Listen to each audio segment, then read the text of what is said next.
Cricket में कभी कभी कुछ ऐसे प्लेयर्स आते हैं जो क्रिकेट की काया पलट करके रख देते हैं। उनकी कुछ ऐसे इनिंग्स होती हैं, ऐसे नॉक्स होते हैं जो आगे आने वाली जनरेशन को इंस्पायर करती है, मोटिवेट करती है कुछ अलग करने के लिए। और वहां से क्रिकेट की जो दशा होती है वो हमेशा हमेशा के लिए बदल जाती है। जो माइंडसेट होता है, जिस तरह से गेम को देखा जाता है, वो बिल्कुल अलग हो जाता है। और आज हम इन्हीं इनिंग्स के बारे में बात करेंगे कि ऐसी कौन सी 5 इनिंग्स रही हैं जिन्होंने इंडियन क्रिकेट का स्पेशली काया पलट की है, और वहां से जो अलग इंस्पिरेशन मिली है यंगस्टर्स को और आगे आने वाली जनरेशन को, उन्होंने कैसे उसको कैरी फॉरवर्ड किया है। तो सबसे पहले हम 5वें नंबर पे बात करने वाले हैं सुरेश रैना की।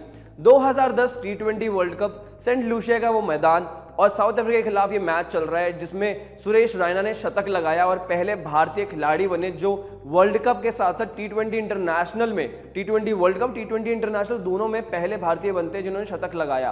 तो 2010 world cup versus South Africa, Murali Vijay जब पहले बल्लेबाजी करने उतरे, ओपनिंग करने उतरे, वहां पर तीसरी गेंद पे आउट हो जाते हैं और वहां पर आते सुरेश रैना। उसके बाद जो कारवां शुरू होता है, सुरेश रैना चौके छक्के सिंगल डबल, क्योंकि सेंट लूसिया का मैदान जो था वो बहुत बड़ा था, इसलिए रन्स भी ज्यादा भागने पड़ रहे थे। लेकिन बाउंड्रीज की कमी, सुरेश रैना ने कहा कि हम कमी महसूस नहीं होने देंगे, टेंशन मत लो।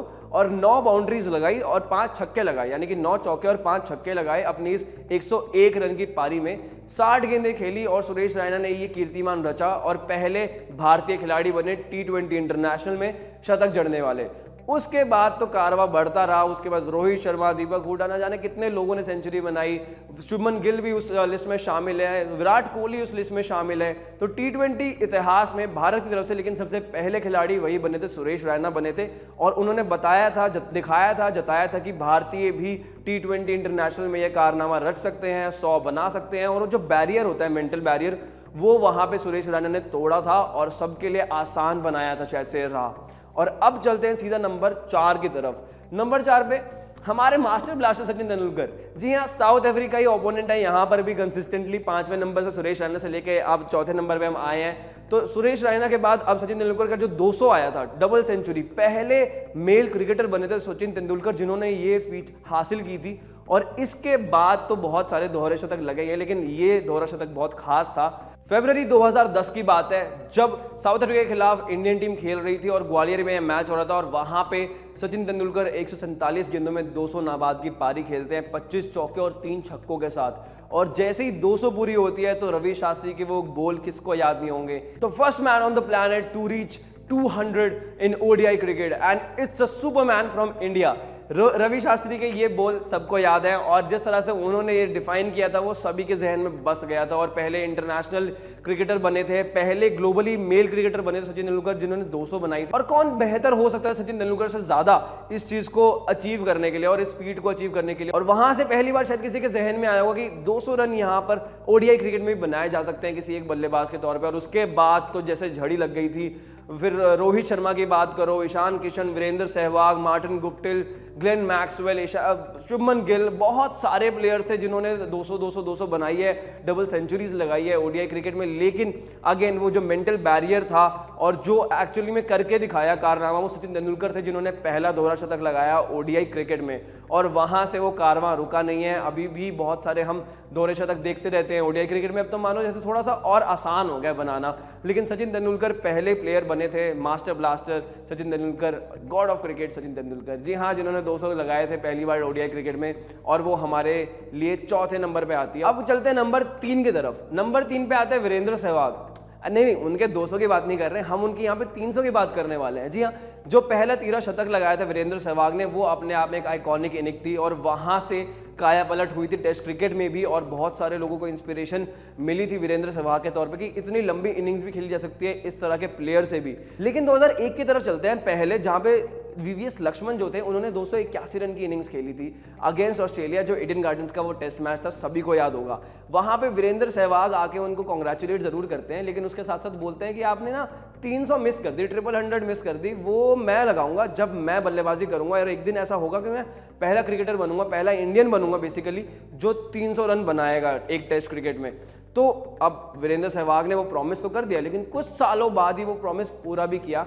29 मार्च 2004, जी हाँ, उस वक्त मुल्तान में against Pakistan Indian team test series खेल रही थी और वहां पर वीरेंद्र सहवाग ने 300 रन बनाए। अब मुल्तान का सुल्तान इसलिए तो उन्हें कहा जाता है कि और वहां पर जिस तरह से उन्होंने बल्लेबाजी की थी इसलिए उनको मुल्तान का सुल्तान भी कहा जाता है। 309 रन की वो पारी खेली थी और 295 रन पे जब थे वीरेंद्र सहवाग, तो अब जनरली कोई और बल्लेबाज होता है वो सिंगल डबल खेल के बड़ा 290s में अगर पहुंच रहा है तो सिंगल डबल खेल के कोशिश करेगा कि 300 रन बना ले, ट्रिपल सेंचुरी पूरी कर ले, लेकिन नहीं, हमारे वीरेंद्र सहवाग बीइंग अ वीरेंद्र सहवाग तो बेखौफ थे एकदम और उन्होंने सीधा छक्का जड़ दिया 295 रनों पे और 300 रन पूरे किए और पहले भारतीय बल्लेबाज बन गए जो टेस्ट क्रिकेट में 13 शतक जड़ता है। लेकिन वो यहां पे नहीं रुके, उसके बाद 4 साल बाद फिर से अपना ही रिकॉर्ड तोड़ते 309 रन का और साउथ अफ्रीका के खिलाफ 319 रन की पारी खेलते हैं वीरेंद्र सहवाग। और उनके बाद करुण नायर भी आए, उन्होंने भी एक 13 शतक जड़ा था और उस लिस्ट में अपना नाम शामिल किया था। लेकिन वीरेंद्र सहवाग की वो इनिंग्स ऑफ कोर्स बहुत सारे यंगस्टर्स के लिए और आने वाली जनरेशन के लिए एक सीख मिल गई थी कि आप किस तरह से इस तरह की बल्लेबाजी करते हुए, विस्फोटक बल्लेबाजी करते हुए भी लंबे लंबे स्कोर्स बना सकते हो, बड़ी बड़ी पारियां खेल सकते हो, 13 शतक टेस्ट क्रिकेट में लगा सकते हो। तो वहां से जो मेंटल बैरियर था वो उन्होंने जरूर तोड़ा होगा काफी सारे भारतीयों का और बहुत सारे लोगों की इंस्पिरेशन बने थे वीरेंद्र सहवाग। अब नंबर 2 की बात करते हैं कि नंबर 2 पे कौन से प्लेयर आते हैं और उनकी कौन सी इनिंग आती है। तो नंबर 2 पे आएंगे वीवीएस लक्ष्मण। अरे हाँ, जिनके बारे में भी बात ही कर रहे थे वही वीवीएस लक्ष्मण। 281 रन की जो इनिंग्स थी उनकी वो बहुत ही जबरदस्त थी और उससे पहले जो क्या स्टोरी थी वो मैं जरूर बताना चाहूंगा आपको। 2001 मार्च का टाइम एडन गार्डन्स पे टेस्ट मैच चल रहा है अगेंस्ट ऑस्ट्रेलिया जो 16 लगातार टेस्ट मैच जीत कर आ रही है। वहां पर एडन गार्डन्स के मैदान पे 445 रन बनाती है ऑस्ट्रेलियन टीम पहले इनिंग्स में और उसके जवाब में जब भारतीय टीम पहली इनिंग्स खेलती है तो 171 रनों पे ऑल आउट हो जाती है। फैंस हताश, निराश, परेशान और उम्मीदें एकदम नीचे कि अब हमारी टीम जीतना तो दूर शायद ड्रॉ भी ना करवा पाए और साथ में फॉलो ऑन मिलता है भारतीय टीम को। 51-52 रन की स्कोर पे एक विकेट गिर जाती है जब वीवीएस लक्ष्मण आते हैं क्रीज पे और उनके साथ होते हैं राहुल द्रविड़ और वहां से शुरू होती है एक हिस्टोरिक टेस्ट इनिंग्स और हिस्टोरिक टेस्ट विन की कहानी। वीवीएस लक्ष्मण पूरा दिन राहुल द्रविड़ के साथ बैटिंग करते हैं और 376 रन की पार्टनरशिप करते हैं और मैच को बचाते ही नहीं जितवाते भी हैं और वहां से फैंस ने जो विटनेस किया उधर वो बहुत ही अलग था और वो जो इनिंग्स थी 281 रन वीवीएस लक्ष्मण की जो बनाते हैं वो अलग दर्जे की इनिंग्स थी। और वहां के जो कप्तान थे उस वक्त ऑस्ट्रेलिया की टीम के स्टीव वॉग, वो खुद बोलते हैं कि it is one of the greatest innings of test cricket I have ever seen as a captain.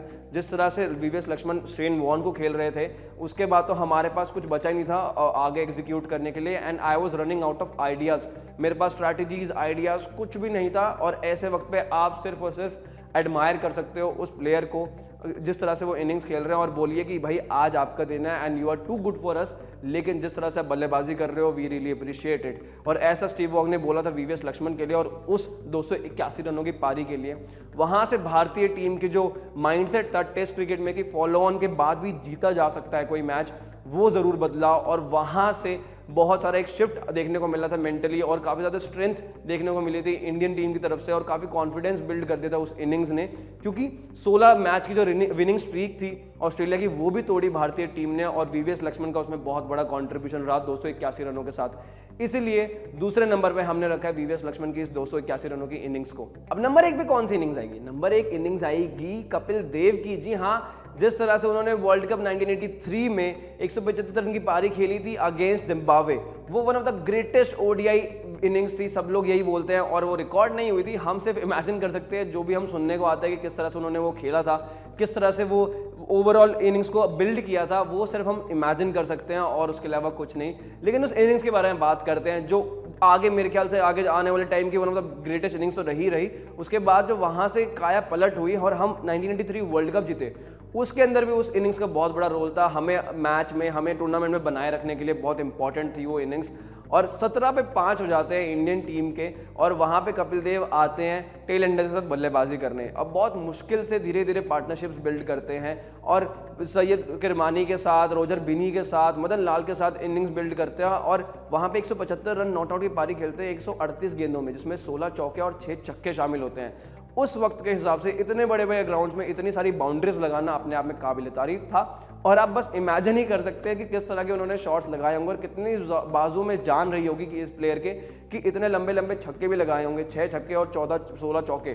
तो उसके बाद 266 रन तक इनिंग्स को पहुंचाया कपिल देव ने और वहां से 267 रन का जो टारगेट था जिम्बाब्वे को दिया, कपिल देव ने बहुत आराम से शॉट्स लगाए थे, बहुत अच्छे से लगाए थे, और जो एडवांटेज था वो कैसे लिया, जिम्बाब्वे की इनएक्सपीरियंस स्पिन अटैक्स पे, और साथ में जो डंकन फ्लेचर उनके कप्तान थे वो भी काफी इनएक्सपीरियंस है, उनके ऊपर प्रेशर डेवलप करके वहां पे वो 175 रन की इनिंग्स खेली। अफसोस कि वो कभी रिकॉर्ड नहीं हुई थी ड्यू टू बीबीसी स्ट्राइक, और कुछ लोग ये भी कहते हैं कि बीबीसी की स्ट्राइक नहीं हुई थी, वहां पर ये हुआ था कि क्योंकि बाकी और जगह पे मैचेस चल रहे थे तो BBC being the sole broadcaster उन्होंने इस मैच को कवर करना सही नहीं समझा। लेकिन खामियाजा तो हमें इंडियन फैंस को भुगतना पड़ा कि हम उस इनिंग्स को देखने से वंचित रह गए ऑन टीवी। लेकिन जिन्होंने भी सामने देखी है, they always say and they always claim that it is one of the best ODI innings ever played in the history of cricket. और जिस तरह से 175 रन पारी खेली वो इंपॉर्टेंट नहीं है, और जिस वक्त पे ये पारी आई है वो ज्यादा इंपॉर्टेंट है रादर देन नंबर्स की तरफ जाने की तरफ। अगर 175 रन की बात करें तो हाँ, इससे ज्यादा स्कोर और भी बने हैं,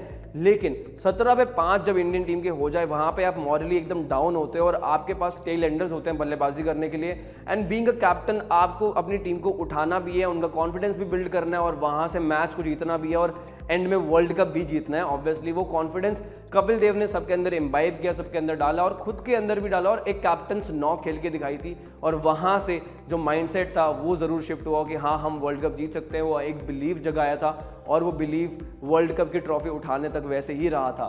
Kapil Dev surely is one of the legends of Indian cricket, और इसलिए हमने उनको नंबर 1 पे रखा है यहाँ। और उनकी जो इनिंग्स थी 175 not out in 138 balls, of course वो one of the best innings ODI cricket में और ओवरऑल इंडियन क्रिकेट की हिस्ट्री में भी वो one of the best innings रहेगी। और आपके हिसाब से कौन सी आपकी फेवरेट इनिंग्स रही है इन 5 में से, या कोई और इनिंग्स जो हमने कवर इसमें नहीं करी है, उसके बारे में भी कमेंट सेक्शन में जरूर बता सकते हैं। और ऐसी वीडियोस देखने के लिए क्रिकेट ज्ञान को सब्सक्राइब करना मत भूलना। Thank you so much.